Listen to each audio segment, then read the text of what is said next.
जय हिंद दोस्तों, कैसे हैं आप लोग। आशा करते हैं स्वस्थ होंगे और अपने पढ़ाई को कर रहे होंगे। दोस्तों, जैसे कि आप लोगों को पता है कि हम लोग झारखंड उत्पाद सिपाही के लिए कंप्लीट मैथ का क्लास शुरू करने वाले हैं। ये क्लास जो है कल से ही शुरू होना था, लेकिन कल कुछ कारणवश हम लोग क्लास को शुरू नहीं कर पाए। तो आज से जो अपना क्लास है वो शुरू होने वाला है। तो आप लोग वीडियो को शुरू से लास्ट तक जरूर देखिएगा। इसमें हम लोग कंप्लीट बेसिक लेवल से पढ़ने वाले हैं और टॉपिक वाइज पढ़ने वाले हैं। ठीक है दोस्तों, तो आप लोग वीडियो को प्लीज़ लाइक शेयर जरूर करिएगा और चैनल को सब्सक्राइब भी कर दीजिएगा। ठीक है, तो चलिए आज का जो हम लोग का क्लास है वो शुरू करते हैं। ठीक है, देखिए कौन कौन सा टॉपिक्स पढ़ना है ये पहले ही आप लोग को बता दिया गया है। अगर आप उस वीडियो को नहीं देखे हैं तो जा कर के देख सकते हैं, जिसका लिंक जो है डिस्क्रिप्शन बॉक्स में दिया गया है। ठीक है दोस्तों, तो देखिए सबसे पहले जो हम लोग कौन सा चैप्टर पढ़ने वाले हैं, तो आज पढ़ेंगे नंबर सिस्टम। ठीक है, यानी कि संख्या पद्धति। तो आप लोग हेडिंग डालिएगा सबसे पहले क्लासिफिकेशन ऑफ नंबर। देखिए जितने भी नंबर्स हैं उसको दो टाइप में बांटा गया है। एक तो होता है वास्तविक संख्या और एक काल्पनिक संख्या। ठीक है, यानी कि रियल नंबर और इमेजनरी नंबर। तो सबसे पहले हम लोग जानेंगे कि जो काल्पनिक संख्या है वो क्या होता है। ठीक है, देखिए तो काल्पनिक संख्या क्या होता है कि वैसा नंबर जिन संख्याओं का कोई भी मान संभव न हो, ऐसी संख्या क्या कहलाएगी, तो काल्पनिक संख्या कहलाएगी। ठीक है, जैसे कि अंडर रूट -6। ठीक है, ऐसा कोई संख्या होता ही नहीं है। हम लोग इसको सिर्फ इमेजिंग करके इतना मान लेते हैं कि -√6 कोई नंबर है। ठीक है, ये चीज़ आप लोग समझ पाए।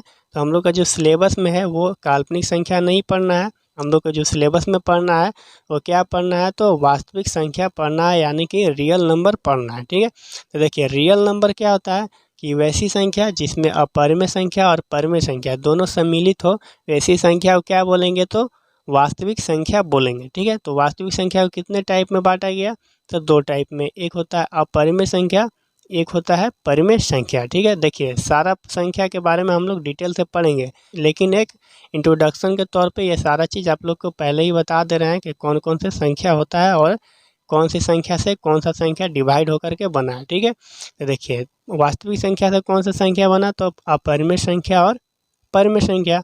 तो परिमेय संख्या किसको बोलेंगे, जिसको p/q के रूप में नहीं लिखा जा सकता है, और परिमेय संख्या को जिसके p/q के रूप में लिख सकते हैं। ठीक है दोस्तों, तो परिमेय संख्या को भी दो टाइप में बांटा गया है। एक तो होता है पूर्णांक और एक होता है भिन्न। ठीक है, पूर्णांक क्या होता है, पूर्णांक कहने का मतलब कि पूरा पूरा अंक। ठीक है, जैसे कि -77, ठीक है, 2, 4, ये सब क्या है, पूरा पूरा अंक है।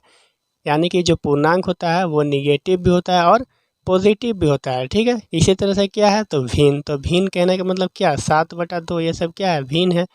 ठीक है, तो पूर्णांक को भी क्या किया गया, तो पूर्णांक को भी दो पार्ट में बांटा गया। एक तो होता है ऋणात्मक संख्या और एक होता है पॉजिटिव संख्या, यानी कि पॉजिटिव पूर्णांक अभी जस्ट बताया, एक निगेटिव पूर्णांक। तो निगेटिव पूर्णांक को हम लोग निगेटिव संख्या बोलेंगे और पॉजिटिव पूर्णांक को हम लोग पॉजिटिव संख्या बोलेंगे या फिर पूर्ण संख्याएं बोलेंगे। ठीक है, पूर्ण संख्या से क्या बनेगा, तो प्राकृत संख्या बनेगा, और प्राकृत संख्या को फिर हम लोग दो पार्ट में बांटें, जिसको क्या भाज्य संख्या और अभाज्य संख्या बोलेंगे। ठीक है, तो इतना आप लोग समझ पाए। देखिए अब हम लोग देख लेते हैं जो रियल नंबर था उसको कितना टाइप में बांटा गया था, तो दो टाइप में बांटा गया था। क्या गया, तो एक रैशनल नंबर और एक इरेशनल नंबर। रैशनल नंबर किसको बोलेंगे, यानी कि परिमेय संख्या किसको बोलेंगे, तो वे संख्या जिन्हें p/q के रूप में लिखा जा सके, जहाँ q जो है वो 0 के बराबर नहीं होना चाहिए। ठीक है, और p और q क्या होना चाहिए, तो दोनों ही पूर्णांक होना चाहिए। ठीक है दोस्तों, पूर्णांक क्या होता है ये चीज़ आप लोग को समझा दिए, आप लोग समझ पाए होंगे। ये दोनों ही क्या होना चाहिए, तो पूर्णांक होना चाहिए। ठीक है दोस्तों, इतना आप लोग समझ पाए। जैसे कि कौन सी संख्या, तो जैसे आप यहाँ पे देख पा रहे होंगे 3/4 हो गया। ठीक है, √16/25 हो गया। ठीक है, -5/8 हो गया। ये सारे चीज़ क्या है, तो ये सारा चीज़ परिमेय संख्या है। ठीक है, तो जैसे 3/4 हम लिखें कि ये परिमेय संख्या है, तो इसको चेक किस प्रकार से करेंगे। सबसे पहले तो हम लोग देखेंगे कि इसको p/q के रूप में लिखा गया है, यानी कि p/q कहने का मतलब क्या, जो p क्या बोलेंगे हम लोग, तो अंश बोलते हैं, अंश, और नीचे वाला q को हर बोलते हैं। कोई भी संख्या यानी कि 3/4 लिखा हुआ है, तो 3 क्या है, अंश है, और 4 क्या है, तो हर है। ठीक है, यानी कि p/q के रूप में लिखा गया, तो बिल्कुल लिखा गया है। अब दूसरा कंडीशन क्या है कि q 0 के बराबर है या 0 के बराबर नहीं है, ठीक है। तो 4 जो है 0 के बराबर तो नहीं है, यानी कि ये भी कंडीशन फुलफिल हो रहा है। देखिए अब तीसरा कंडीशन क्या है कि P और Q दोनों ही पूर्णांक होना चाहिए। तो P और Q दोनों ही पूर्णांक है, यानी कि 3/4 क्या है, तो परिमेय संख्या है। इसी तरह से 16/25 अंडर रूट में है, तो इसको जब बाहर करेंगे तो कितना हो जाएगा, 4/5 हो जाएगा, ठीक है। तो इसको भी चेक करेंगे तो 4 क्या है, पूर्णांक है, तो बिल्कुल है। 5 भी पूर्णांक है, दोनों का P/Q के रूप में लिखा गया है। जो Q है वो 0 के बराबर है क्या, तो नहीं है, तो यानी कि ये भी परिमेय संख्या हो गया।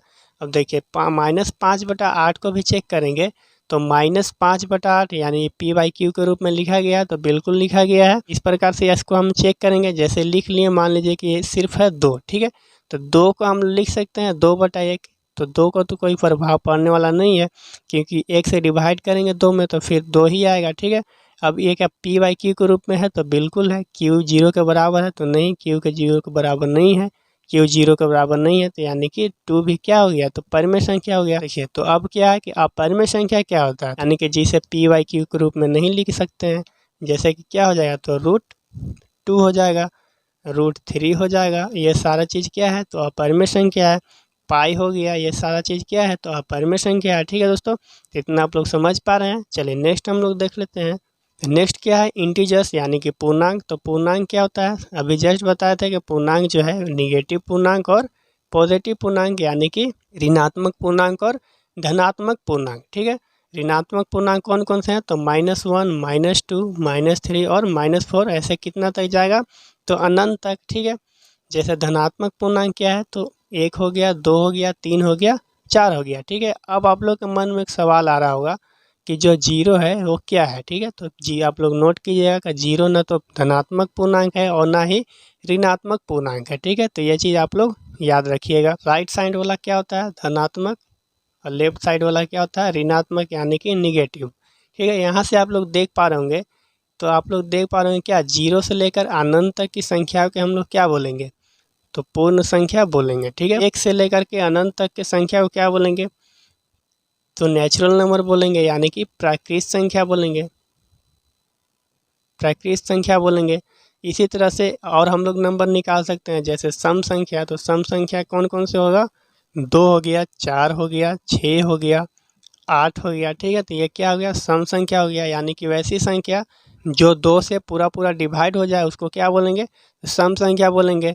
इसमें और संख्या हम लोग निकाल सकते हैं, जैसे कि 1 हो गया, 3 हो गया, 5 हो गया, 7 हो गया, ये सारा चीज़ क्या है, तो विषम संख्या है, ठीक है। तो विषम संख्या किसको बोलते हैं, वैसी संख्या जो कि 2 से पूरा पूरा डिवाइड ना हो उसको क्या बोलेंगे, तो विषम संख्या बोलेंगे।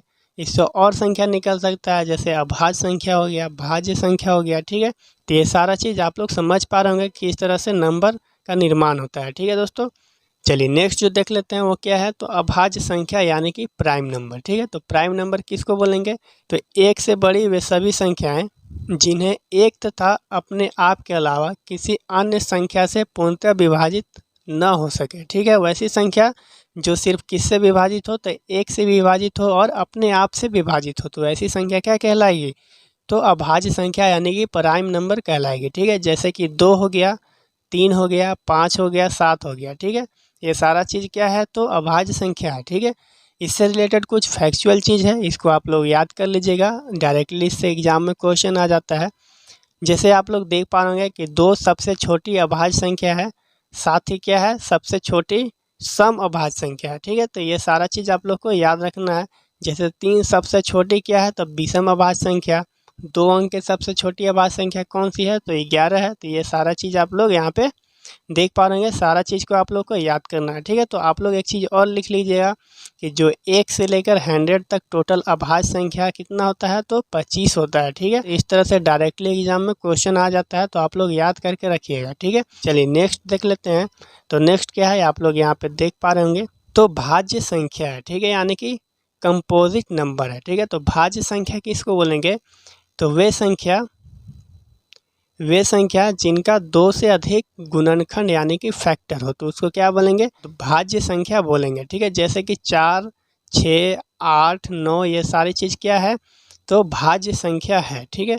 अब एक चीज़ यहाँ पे वर्ड यूज़ हुआ क्या, तो गुणनखंड। तो गुणनखंड क्या होता है आप लोग को पता है यानी कि कहने का मतलब कि फैक्टर क्या होता है कि कोई भी ऐसा नंबर जो मूल संख्या को पूरी तरह से डिवाइड कर दे, ठीक है, और कुछ भी शेष ना बचे, वो सारे चीज़ क्या कहलाएंगे, तो फैक्टर कहलाएंगे। ठीक है, कहने का मतलब क्या है कि आपसे मान लीजिए कि हम पूछेंगे कि जो 10 का फैक्टर होगा वो कौन कौन सा होगा, तो 1 होगा, 2 होगा, 5 होगा और 10 होगा। ठीक है, यानी कि 10 को कौन कौन सी संख्या डिवाइड कर देंगे, वो जो डिवाइड करने वाली संख्या होगी वो क्या कहलाएगी, तो 10 का फैक्टर। ठीक है, जैसे 1 से डिवाइड होगा 10 तो बिल्कुल हो जाएगा, 2 से भी डिवाइड हो जाएगा, 5 से भी डिवाइड हो जाएगा और 10 से भी डिवाइड हो जाएगा। ठीक है, तो यही चीज़ क्या कहलाएगी, तो फैक्टर कहलाएगी। जैसे 4 है तो 4 का फैक्टर कितना होगा, तो 1 होगा, 2 होगा और 4 होगा। ठीक है, तो 2 से अधिक फैक्टर हो गया तो यहाँ पे क्या हो गया ये, ठीक है, भाज्य संख्या हो गया।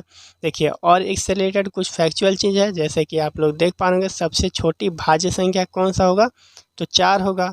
सबसे छोटी विषम भाज्य संख्या कौन होगा, तो 9 होगा। तो ये सारे चीज़ आप लोग को नोट करते चलना है। ठीक है, आज के लिए इतना ही था। इसका जो नेक्स्ट पार्ट है हम लोग क्वेश्चन करेंगे, वो नेक्स्ट वीडियो में हम लोग पढ़ने वाले हैं। ठीक है दोस्तों, अगर वीडियो अच्छा लगा तो वीडियो को लाइक कर देंगे और ज़्यादा से ज़्यादा शेयर कर देंगे। ठीक है दोस्तों, मिलते हैं फिर नेक्स्ट वीडियो में, तब तक के लिए धन्यवाद। जय हिंद।